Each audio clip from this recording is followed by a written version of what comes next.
Hello दोस्तों, कैसे हैं आप सब। आज फिर से आपके सामने हम क्लास 9th बिहार बोर्ड के एक्सरसाइज 2 जिसका नाम है बहुपद, इंग्लिश में पोलिनोमियल बोलते हैं, इसको हम लेकर आए हैं और इसका ऑब्जेक्टिव आज हम लोग देखने वाले हैं। ठीक है, आइए सबसे पहले एक्सरसाइज को शुरू करने से पहले हम इसका कुछ बेसिक देख लेते हैं। ठीक है, उसके बाद एक्सरसाइज को शुरू करते हैं। ठीक है, देखिए सबसे पहले बात करते हैं पोलिनोमियल मतलब बहुपद कहते किसको हम। ठीक है, बहुपद किसे कहते हैं। तो देखिए यहाँ पे लिखा हुआ है कि बहुपद एक ऐसा बीजीय व्यंजक होता है जिसका घात, जिसको इंग्लिश में पावर बोलते हैं, धनात्मक मतलब पॉजिटिव तथा पूर्ण संख्या होती है। बात समझ रहे हैं ना। देखिए क्या क्या बोला है कि एक ऐसा बीजीय व्यंजक, बीजीय व्यंजक कहने का मतलब होता है अलजेब्रिक एक्सप्रेशन। जो अलजेब्रिक एक्सप्रेशन होता है उसको बीजीय व्यंजक के नाम से जाना जाता है। तो क्या बोला है कि बहुपद एक ऐसा बीजीय व्यंजक होता है जिसका घात जो होता है हमेशा क्या होना चाहिए, धनात्मक होना चाहिए तथा पूर्ण संख्या होना चाहिए।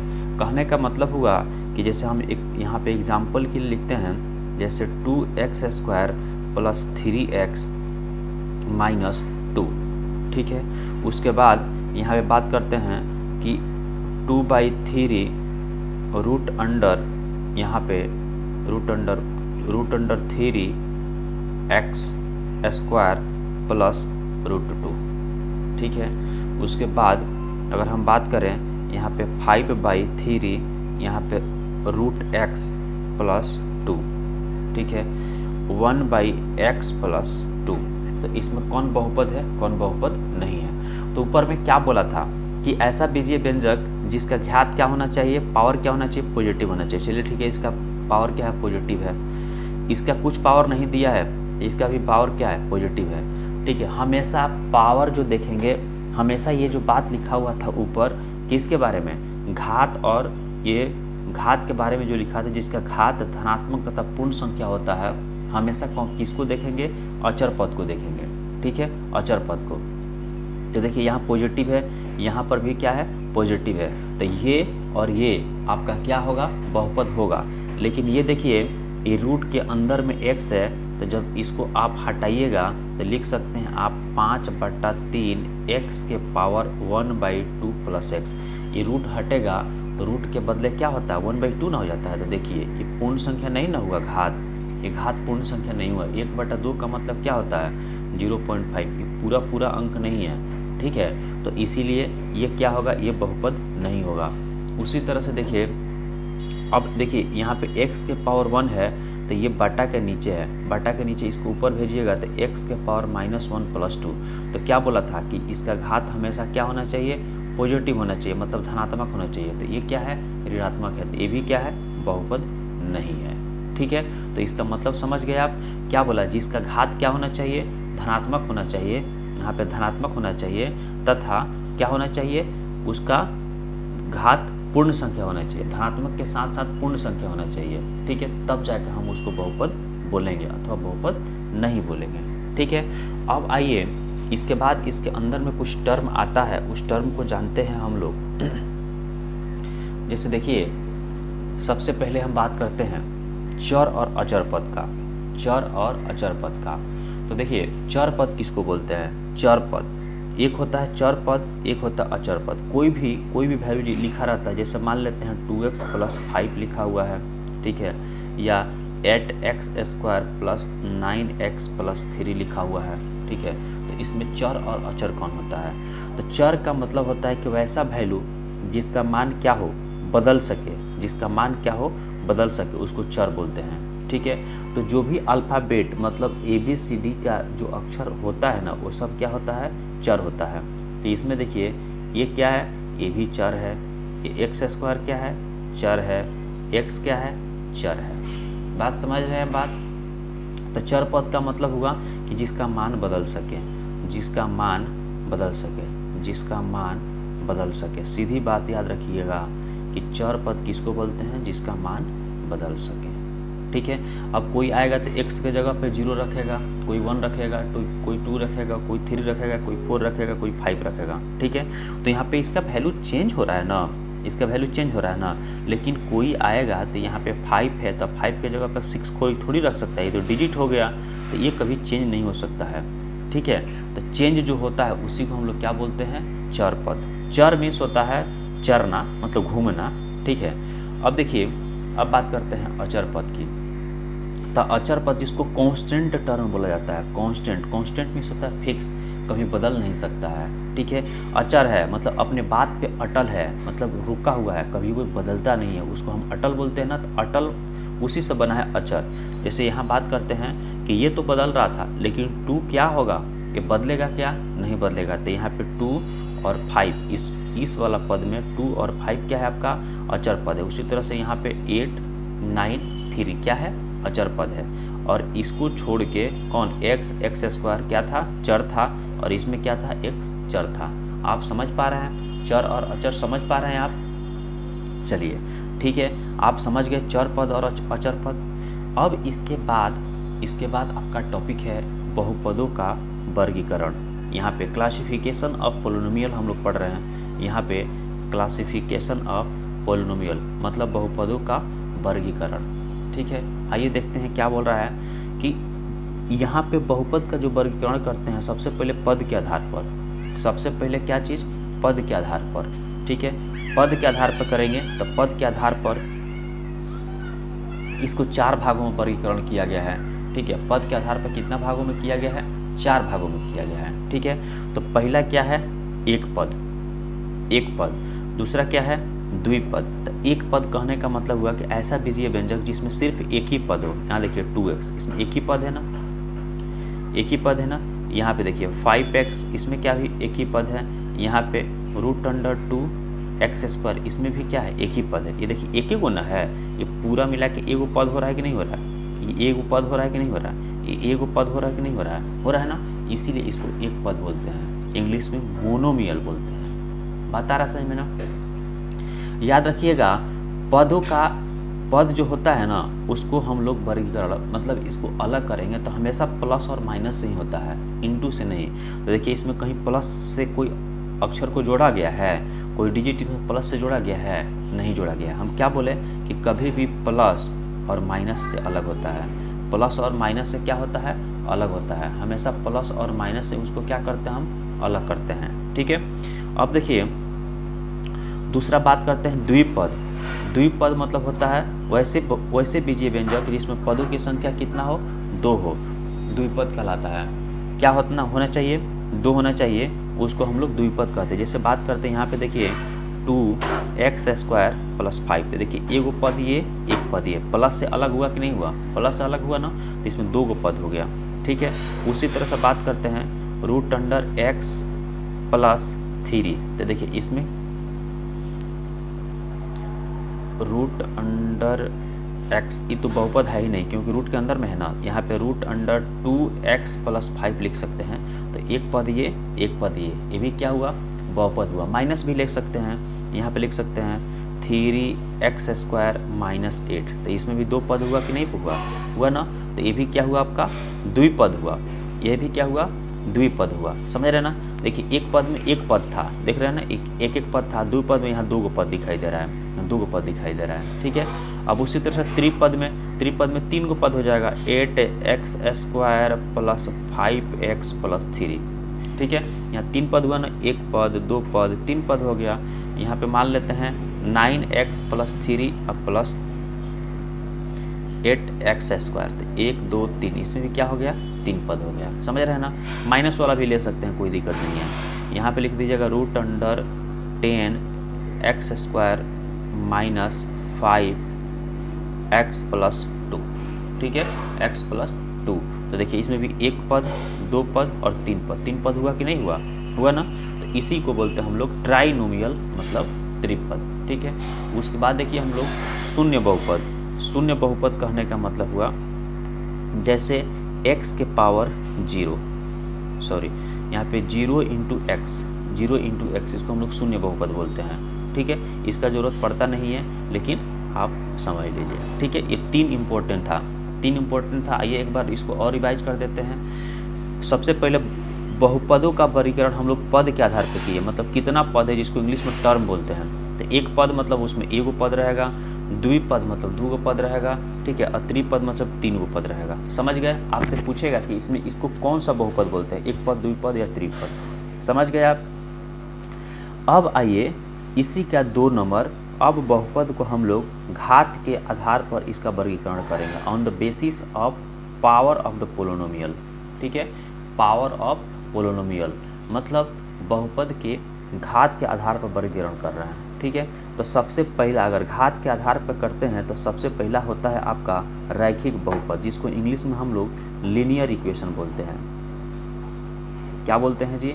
लीनियर इक्वेशन बोलते हैं। ठीक है, लीनियर इक्वेशन बोलते हैं।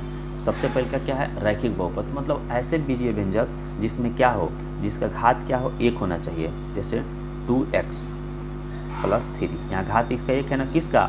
अचर पद का, सॉरी चर पद का। चर पद का घात क्या ना होना चाहिए? 1 होना चाहिए। तो ये क्या है? आपका लीनियर इक्वेशन है। यहाँ पे लिख सकते हैं 5x, ये भी क्या है? आपका रैखिक बहुपद है। क्यों? क्योंकि इसका घात क्या है? 1 है। समझ रहे हैं ना आप? तो ये रैखिक बहुपद के अंदर में आता है। रैखिक बहुपद समझ गए? तो ऐसे बीजीय व्यंजक जिसका चर का घात कितना होना चाहिए? 1 होना चाहिए, क्या कहलाता है? रैखिक बहुपद कहलाता है। ठीक है, अब आइए अब हम देखते हैं अब द्विघात बहुपद क्या होता है। द्विघात बहुपद तो ऐसे बीजीय व्यंजक जिसकी घात कितना होना चाहिए? 2 होना चाहिए। जैसे 2x² अब प्लस यहाँ पे x + 3, ये पद कितना उससे मतलब नहीं है, लेकिन मैक्सिमम घात ये 2 होना चाहिए, याद रखना। यहाँ पे आपको याद रखना है क्या चीज़ कि इसका घात मैक्सिमम कितना होना चाहिए? 2 होना चाहिए। किसका? चर पद का, तभी हम उसको द्विघात बोल सकते हैं। बाकी रहे चाहे नहीं रहे, ये दिया रहे या नहीं दिया रहे, हम इसको द्विघात बोलेंगे। जैसे यहाँ पे 8x² लिख सकते हैं, ये क्या है? द्विघात है। बाकी के टर्म दिया रहे या नहीं दिया रहे, बाकी का टर्म नहीं दिया रहेगा तो उसको हम लोग 0 कंसिडर कर लेंगे, लेकिन ये जो है हमेशा क्या होगा? ये कभी 0 नहीं हो सकता है। ठीक है, तो द्विघात में कितना होना चाहिए? चर पद का मैक्सिमम घात कितना होना चाहिए? 2 होना चाहिए। उसी तरह से हम बात करते हैं त्रिघात बहुपद में, तो वैसे बीजीय व्यंजक जिसका घात कितना होना चाहिए? 3 होना चाहिए। जैसे बात करते हैं 8x³ + 2x² + 3x + 5। ठीक है, देखिए मैक्सिमम घात क्या है? इसका 3 है ना, मिनिमम से मतलब नहीं है, मैक्सिमम 3 होना चाहिए। ठीक है, यहाँ पे लिख सकते हैं 8x² + 0x + 3 भी लिख सकते हैं, कोई दिक्कत नहीं है जी। यहाँ पे 3। ठीक है, बाकी का टर्म से मतलब नहीं है, हमको ये वाला टर्म से मतलब है कि एक जो उस समीकरण में, एक बहुपद में जो घात दिया रहेगा वो कितना होना चाहिए? मैक्सिमम 3 रहना चाहिए। मैक्सिमम क्या रहना चाहिए? 3 रहना चाहिए, तब जाके आपका होने वाला है। ठीक है, आप समझ गए? हम लोग देख लिए कि जो बहुपद का वर्गीकरण किए थे, सबसे पहले हम किसके आधार पे किए जी? बहुपद का वर्गीकरण सबसे पहले हम पद के आधार पे किए थे। पद के आधार पे किए थे तो एक पद, द्विपद, त्रिपद, ठीक है, शून्य पद। उसके बाद हम बहुपद का वर्गीकरण किसके आधार पे किए थे? घात के आधार पर, मतलब पावर के आधार पर हम किए थे। मतलब पावर अगर 1 रहेगा तो क्या बोलेंगे? पावर मैक्सिमम 2 रहेगा तो क्या बोलेंगे? पावर 3 रहेगा तो क्या बोलेंगे? ठीक है, तो रैखिक बहुपद वैसे बीजीय व्यंजक जिसका घात कितना होना चाहिए? 1 होना चाहिए। देख रहे हैं ना, सब में घात 1 है। ठीक है, उसके बाद हम लोग देखे थे द्विघात बहुपद जिसका घात कितना होना चाहिए? मैक्सिमम 2 होना चाहिए। त्रिघात में कितना होना चाहिए? मैक्सिमम 3 होना चाहिए। ठीक है, आइए अब इसी के साथ हम लोग अब क्वेश्चन को शुरू करते हैं। ठीक है, अब क्वेश्चन को शुरू करते हैं। आइए क्वेश्चन नंबर 1। ठीक है, बोला है कि निम्नलिखित पदों में कौन एक पद है? ठीक है, इसमें अब पद, क्वेश्चन नंबर 1 देखिए, अब हम लोग एक्सरसाइज शुरू करते हैं। निम्नलिखित पदों में कौन एक पद है? तभी ना बताया कि वैसे बीजीय व्यंजक जिसमें पद कितना होना चाहिए? 1 होना चाहिए। एक पद कहलाता है। तो देखिए इसमें एक ही पद है ना, तो क्या हो गया? आपका एक पद हो गया। ये देखिए, ये इसमें 2 पद है ना, देखिए द्विपद के अंदर में आ जाएगा। इसमें देखिए 1 2 3 गो पद है ना, तो त्रिपद में आ जाएगा। ठीक है 1 2 3 4, ये तो 4 पद में आएगा, तो हमको तो एक ही पद से मतलब है ना। ठीक है, अब देखिए इसके बाद का क्वेश्चन 2 नंबर में क्या बोला है? निम्नलिखित पदों में कौन एक पद नहीं है? एक पद नहीं है मतलब निम्नलिखित पदों में कौन एक पद नहीं है? देखिए इसमें एक ही पद है ना, इसमें एक ही पद है ना, इसमें क्या है? 2 पद है, तो ये क्या है? एक पद नहीं है। तो ऑप्शन नंबर क्या हो जाएगा? सी आपका बिल्कुल सही आंसर है। निम्नलिखित पदों में कौन द्विपद है? तो देखिए ये तो एक पद है, ये क्या है? ये द्विपद है। ठीक है, ये द्विपद हो गया। ये क्यों नहीं होगा? क्योंकि देखिए ये हमेशा बताए थे कि कभी भी बहुपद को जो पद को जोड़ता है प्लस या और माइनस से, याद रखिएगा प्लस और माइनस से ही जोड़ेगा। अगर ये डिवाइड से जोड़ता है तो बहुपद कभी हो ही नहीं सकता है, याद रखिएगा, ठीक है। उसके बाद देखिए निम्नलिखित पदों में कौन त्रिपद है। अब इसमें 3 पद कौन सा है, वो त्रिपद हो जाएगा। तो देखिए ये तो 1 पद हो गया, ये भी 1 पद हो गया, ये तो 2 पद हो गया। देखिए 1 पद मिलकर 2 पद ना हुआ, और 1 1 2 3, तो ये क्या होगा, त्रिपद हुआ कि नहीं हुआ। तो ऑप्शन नंबर डी आपका क्या हो गया, बिल्कुल सही आंसर हो गया, ठीक है। अब आइए क्वेश्चन नंबर 5 देखते हैं। निम्नलिखित में कौन बहुपद है। अब बोल रहा है कि इसमें कौन बहुपद है। अब अच्छा क्वेश्चन है, इसमें पहचानना है कि इसमें बहुपद कौन है। तो देखिए ये देखिए एक्स स्क्वायर माइनस 2x, इसका घात क्या है, प्लस में है ना, ठीक है। ये देखिए x, इसका घात कुछ नहीं तो 1 दिया है तो प्लस में है, लेकिन ये देखिए ये बट्टा के नीचे दे दिया ना, तो एक्स स्क्वायर तो ये ऊपर जाएगा तो क्या हो जाएगा, ये माइनस हो जाएगा ना, ठीक है। तो ये क्या होगा, ये बहुपद नहीं होगा। बहुपद का कभी भी चर पद हमेशा रूट से बाहर रहता है। ये देखिए रूट के अंदर में है ना, रूट के अंदर। चलिए इसको सॉल्व करके हम आपको दिखा देते हैं, इसको हम सॉल्व करके दिखा देते हैं। इसमें तो सॉल्व करना ही नहीं है, यहाँ पे एक्स स्क्वायर माइनस 2x दिया हुआ है, तो इसका घात क्या है, पॉजिटिव है। पॉजिटिव है और पूर्ण संख्या है, तो पहला वाला क्या होगा, आपका बहुपद होगा। लेकिन क्यों नहीं होगा इसको देख लेते हैं। देखिए ये क्या था, x है प्लस 2/x स्क्वायर है, ठीक है। तो x तो रहेगा ही, ये 2 रहेगा ही, ये जब ऊपर जाएगा तो x के पावर -2 हो जाएगा, समझ रहे हैं ना। तो ये देखिए ये पावर क्या हो गया, इसका घात क्या हो गया, माइनस में आ गया ना, तो ये बहुपद नहीं होगा। उसी तरह से रूट x है, यहाँ पे बात करते हैं कि रूट अंडर x, और यहाँ पे 3 है और यहाँ पे क्या है 5 है।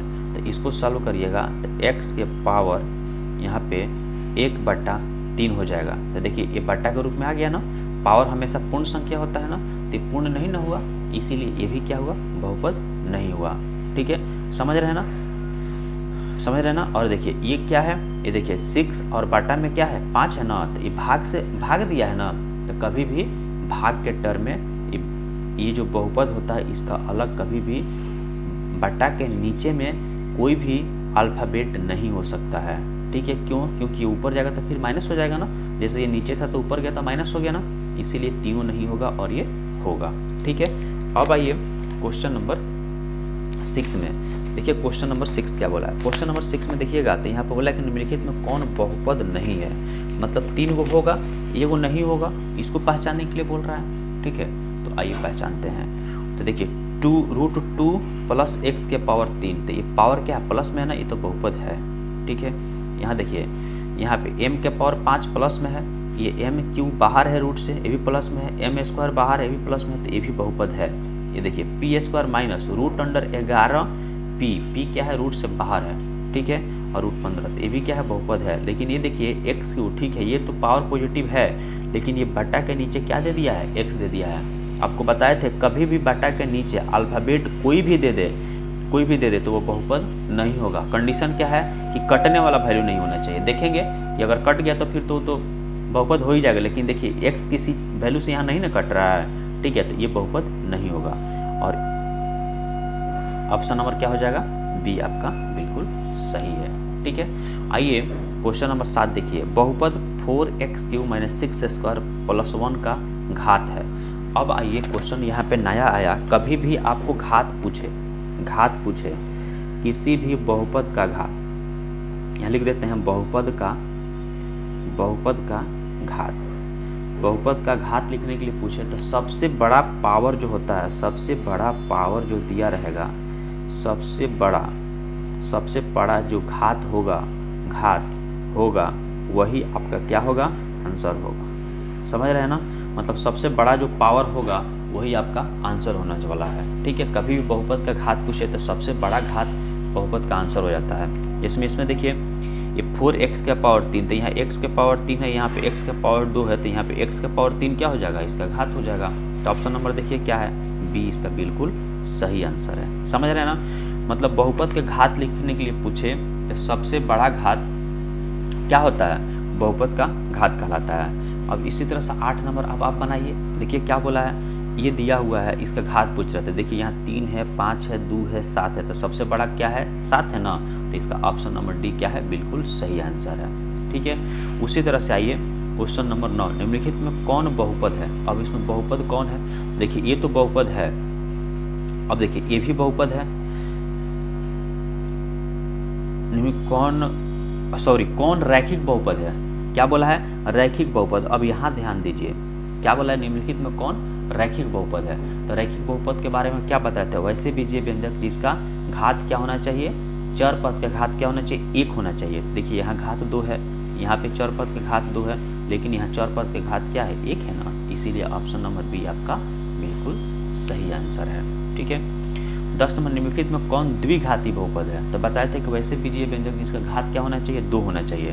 देखिए इसमें 1 है, इसमें 3 है, इसमें 9 है, इसमें 2 है, तो यही ना द्विघाती बहुपद हो गया, जिसका घात 2 है, जिसका घात मैक्सिमम घात 2 होना चाहिए, तो ये आपका हो गया द्विघाती बहुपद। 11, निम्नलिखित में कौन त्रिघाती बहुपद नहीं है।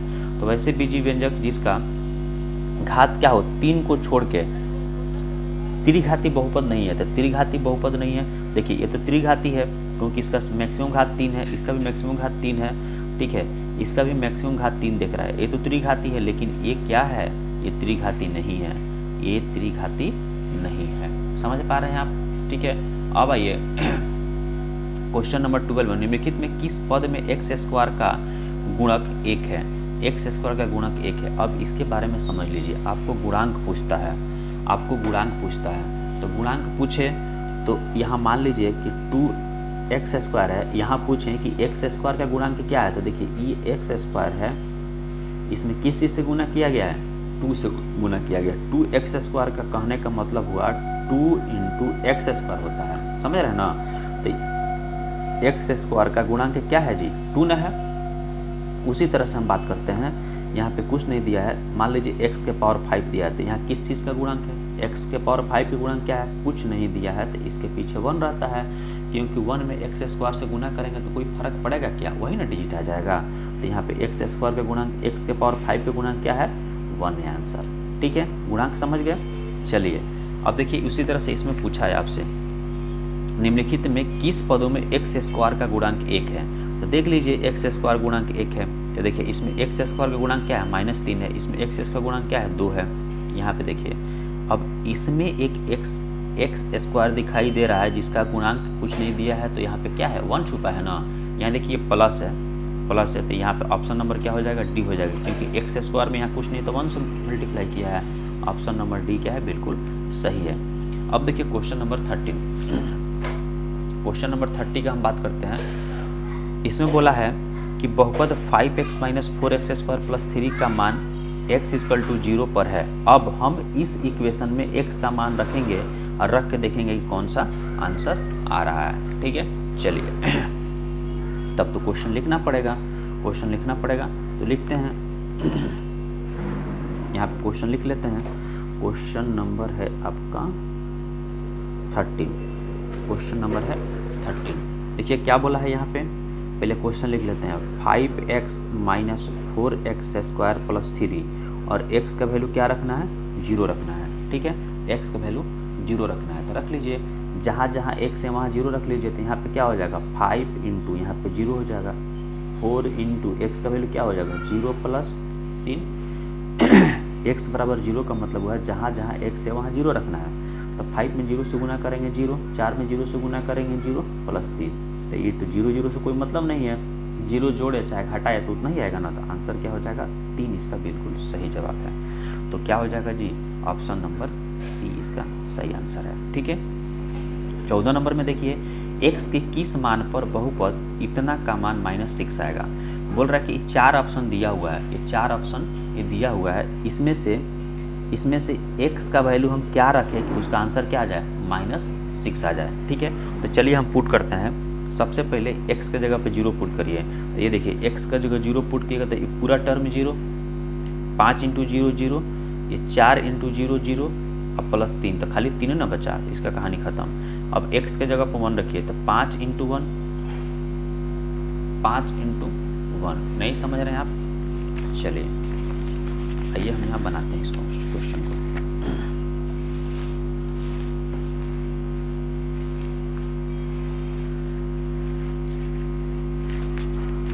चलिए इसको बना देते हैं।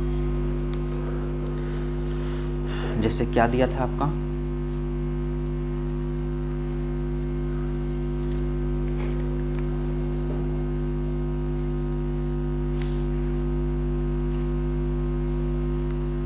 एक क्वेश्चन लिखा है, क्वेश्चन लिखा था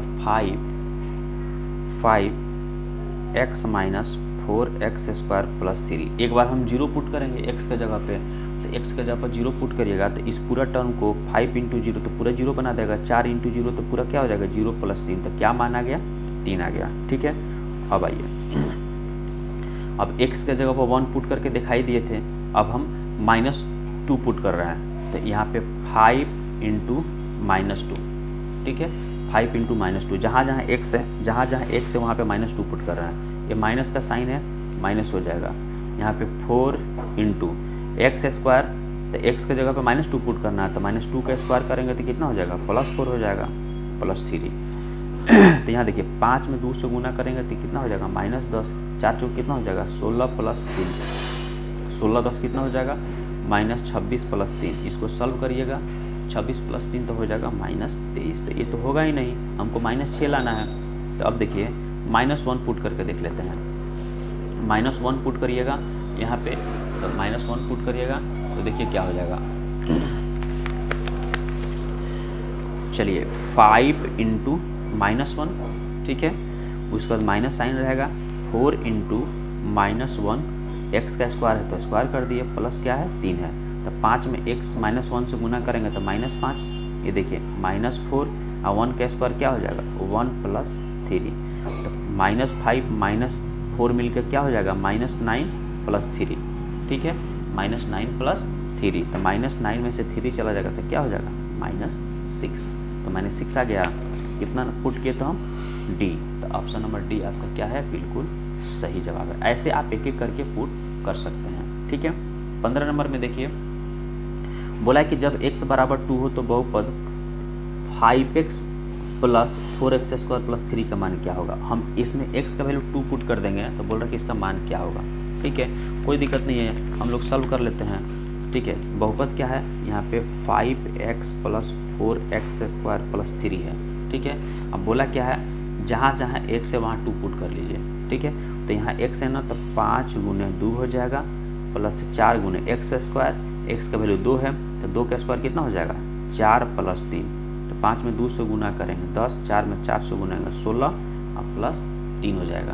तो जोड़ लीजिए 16 और 10 26, 26 और 3 मिलकर कितना हो जाएगा 29, क्या हो जाएगा 29। कुछ गड़बड़ हो गया, यहाँ पे माइनस साइन होना चाहिए,